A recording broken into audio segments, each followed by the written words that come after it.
Hi, welcome to our channel. இப்போதான் நம்ம சேனலை ஃபர்ஸ்ட் டைம் பார்க்குறீங்க அப்படின்னா நம்ம சேனலை சப்ஸ்கிரைப் பண்ணி வச்சு இந்த பெல் ஐக்கானையும் கிளிக் பண்ணி வச்சுக்கோங்க. நான் ரொம்ப ஹெல்த்தியான குக்கிங், ஹெல்த்தியான டிப்ஸ் நிறையா கொடுப்பேன்.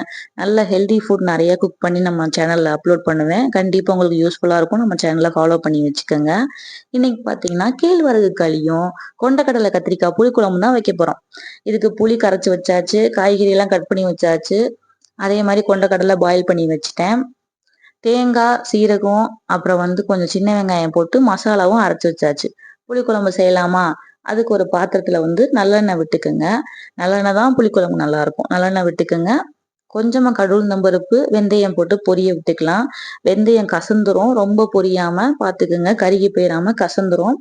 அப்புறம் 2 பச்சை மிளகாய், கருவேப்பிலை போட்டு அதையும் நல்லா தாளிச்சிட்டு சின்ன வெங்காயம் போட்டு வதக்கிக்கலாம். முடிஞ்ச அளவுக்கு சின்ன வெங்காயமே போடுங்க, அதுதான் நல்ல புளி குழம்புக்கு டேஸ்ட் கொடுக்கும். நல்லா போட்டு வதக்கிட்டு தக்காளியும் போட்டு வதக்கிக்கலாம். தக்காளி வதங்குறதுக்கு கொஞ்சம் மஞ்சத்தூளும் உப்பும் போட்டு வதக்கினீங்கன்னா தக்காளி நல்லா வதங்கிரும். எல்லாரும் வீட்டுல புளிக்குழம்பு எப்படி செய்வீங்களோ அது மாதிரிதான் நானும் செய்யறேன். இருந்தாலும் காட்டலாமேன்னு தான் இந்த வீடியோ. நான் எப்படி செய்யறேன்னு தெரிஞ்சுக்குவீங்கல்ல. சப்போஸ் வேற மாதிரி செய்யறவங்க இருந்தாங்கன்னா தெரிஞ்சுக்குவீங்கல்ல, அதுக்காக தான் இந்த வீடியோ. நல்லா தக்காளி மசிய வதங்கட்டும். நல்லா நல்லா வதங்கினதுக்கு அப்புறம் அதுக்கப்புறம் கத்திரிக்காய் சேர்த்துக்கலாம். கத்திரிக்காய் போட்டு அந்த தாளிப்புலயே இந்த எண்ணெயோடையே கத்திரிக்காயை போட்டு நல்லா ஒரு வதக்கிக்கிங்க. தக்காளியும் இந்த கத்திரிக்காயும் கொஞ்சம் வதங்கட்டும். வதங்கினதுக்கு அப்புறம் புளி ஊத்திக்கலாம். புளி ஊத்திட்டு புளி இந்த மாதிரி கத்திரிக்காய் இந்த குவான்டிட்டி எல்லாம் உங்களுக்கு குழம்பு எவ்வளவு வேணுமோ அவ்வளவு எடுத்து வச்சுக்கோங்க. புளி ஒரு கொதி வரவும் மசால் பொடி வீட்டில் அரைச்ச குழம்பு மசாலா தூள் ஆட் பண்ணிக்கிறேன்.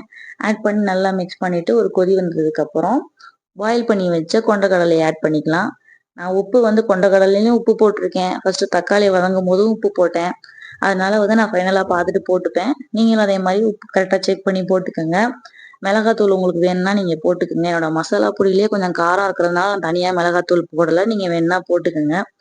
அப்புறம் ஃபைனலா இறக்குறதுக்கு கொஞ்சம் முன்னாடி ஜீரகம், சின்ன வெங்காயம், தேங்காய் இது 3 வச்சு அரைச்சி ஒரு பேஸ்ட் வச்சிருந்தேன். அந்த மசாலா ஊற்றி நல்லா ஒரு கொதி வந்ததுக்கு அப்புறம் கத்திரிக்காயும் நல்லா வெந்துருச்சான்னு செக் பண்ணிக்கோங்க. செக் பண்ணிட்டு கொத்தமல்லி தழை தூவி இறக்குனீங்கன்னா கமகமான்னு புளிக்குழம்பு ரெடி ஆயிரும்.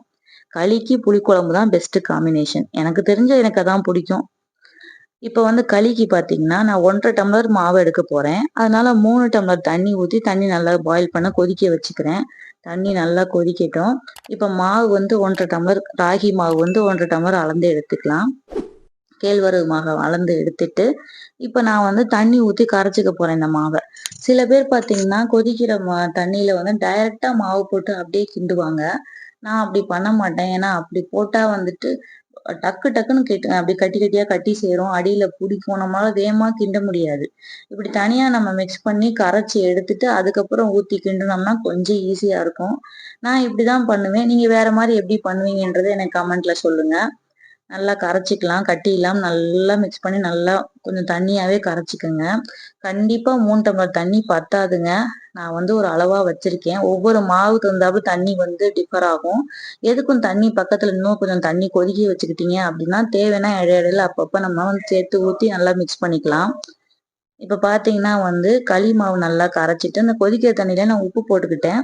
உப்பு போட்டுட்டு இந்த கரைச்ச மாவை ஊத்தி கொஞ்சம் கொஞ்சமா நம்ம மிக்ஸ் பண்ணலாம். அப்படியே நீங்க ஊத்துன உடனே களி அப்படியே திரண்டு வர்றது நல்லா உங்களுக்கு தெரியும். டக்குன்னு மாவு அப்படியே கெட்டியாகும். விடாம கிண்டிக்கிட்டே இருங்க, இல்லைன்னா அடி பிடிச்சிரும். நல்லா விடாம மிக்ஸ் பண்ணிக்கிட்டே இருங்க.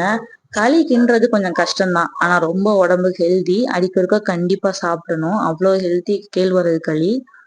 வீட்டுல குழந்தைங்க கூட பண்ணி கொடுக்கலாம். நீங்க ஒரு 10 நிமிஷம் கிண்டிக்கிட்டே இருந்தீங்கன்னா நல்லா வெந்துரும். நல்லா வெந்து வந்ததுக்கு அப்புறம் வெந்துருச்சான்னு செக் பண்றதுக்கு தண்ணியில கை விட்டுட்டு தொட்டு பார்த்தீங்கன்னா களி ஒட்டாம இருக்கும். ஒட்டாம இருந்துச்சுன்னா வெந்துருச்சுன்னு அர்த்தம். மாவா இருக்குது இன்னும் வேகலை அப்படின்னா கையில நல்லாவே ஒட்டும். அந்த மாதிரி செக் பண்ணிட்டு இறக்கி நல்லா ஃபேன் காத்துல ஆற விடுங்க. நீங்க கொஞ்சம் செமி லிக்யூடா இறக்குனாலும் அந்த ஃபேன் காத்துல ஆற விடுறப்ப நல்லாவே அது கெட்டியா திரண்டு வந்துடும். அப்புறம் சர்வ் பண்ண வேண்டியதான். களியை பிளேட்டுக்கு மாத்திட்டு உங்களுக்கு வேணுங்கிற அளவுக்கு பிளேட்டுக்கு மாத்திட்டு குழம்பு ஊத்தி சாப்பிட அவ்வளோ சூப்பரா இருந்தது. கருவாடு குழம்பு கூட களி சூப்பரா இருக்கும். கருவாடு குழம்பு, மீன் குழம்பு, அப்புறம் பூண்டு குழம்பு இந்த மாதிரிலாம் சாப்பிட்றதுக்கு சூப்பரா இருக்கும். நான் எங்க வீட்டுக்காரர் கருவாடு பிடிக்காது, அதனால நான் இப்படி வச்சிருந்தேன். நீங்க ட்ரை பண்ணி பார்த்துட்டு எப்படி இருக்குன்னு எனக்கு கமெண்ட்ல சொல்லுங்க. தேங்க்யூ ஃபார் வாட்சிங்.